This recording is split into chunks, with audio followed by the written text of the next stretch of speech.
So this is the kind of stir fry you want, right? That sticky, glossy sauce, the pork that's super tender. But this doesn't happen by accident. There's a lot of technique that goes into making the perfect stir fry. So let's do it, my friends. Let's make the perfect chop suey.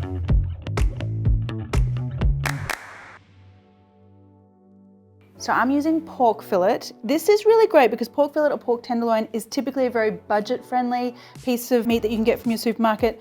It does need a little bit of love though. Pork tenderloin doesn't have very much fat, so it can be dry and it can be tough if you don't deal with it right. Have a look here. This part of the pork is the white sinew part. That stuff is not going to get tender. It doesn't matter what you do, it just will never be tender. So you need to cut it off. So let's start with that. Just slide your knife just underneath the sinew and just kind of like peel it away.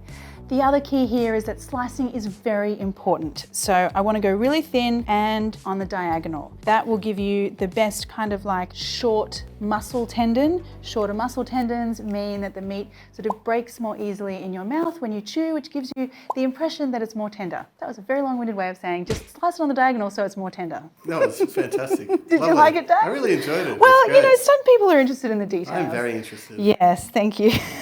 Place the pork into a bowl and our marinade is going to help with the tenderizing here as well. So I'm going to add half a teaspoon of bicarb soda, also known as baking soda. The baking soda, oh God, this is not another one of those.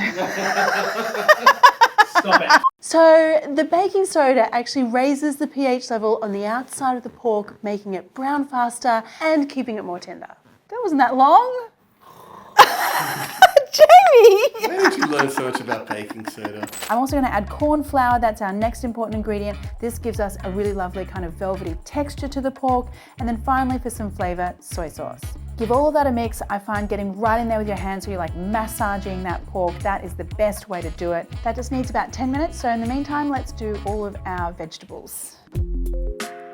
Okay, so the way we make the vegetables nice for like the perfect stir fry is all in the chopping. So take your vegetables, I'm gonna start with the carrot, and the key here is to slice very thin slices of carrot that will cook quickly but still remain with a little bit of crunch. Next is the capsicum. Now I know this might be a little bit pedantic, but all the details make the difference here. If you have a really thin slice of capsicum, it kind of gets soggy in the stir fry and waters everything down.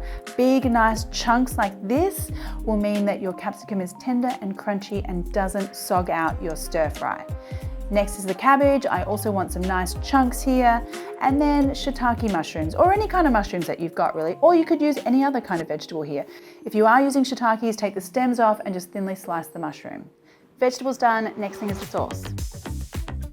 So this is a really good, just stock standard, like master stir fry sauce. You could do any kind of stir fry using this base. Start off with some oyster sauce, add some soy sauce, Chinese Shaoxing wine, which is actually really easy to get a hold of now. Most regular supermarkets stock it.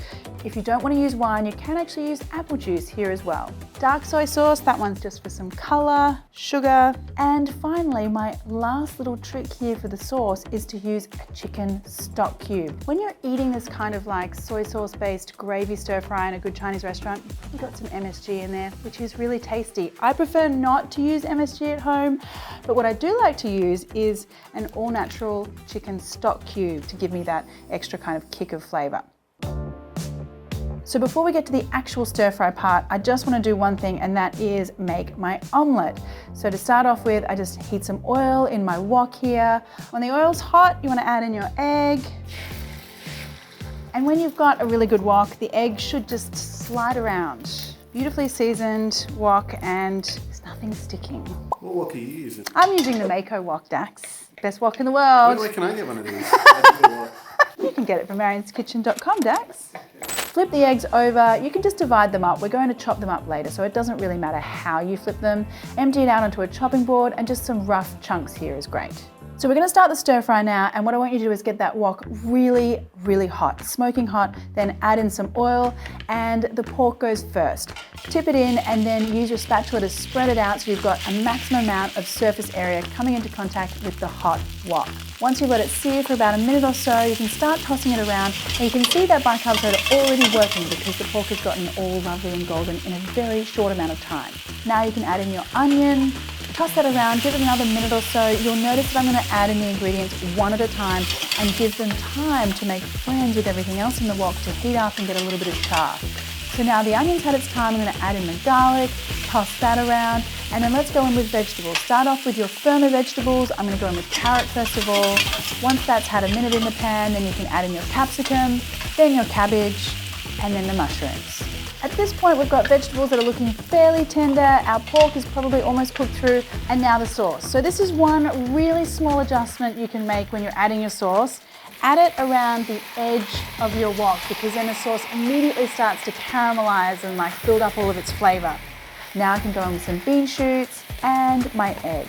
So toss that around, and yes, it's kind of looking really good right now, but I want things to be extra glossy and sticky. So I'm gonna add in some cornstarch. I just mixed it with a little bit of water, and immediately everything thickens up and beautifully coats all the ingredients. A little sprinkle of spring onion, toss that around, and we are ready to serve.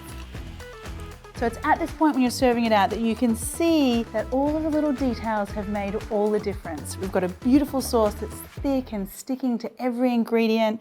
That pork looks amazing. Okay, I need to eat some of this now.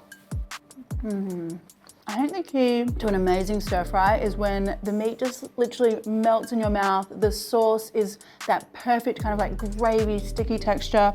You know, the vegetables are crunchy. It's just perfect. Devil is in the detail. So good.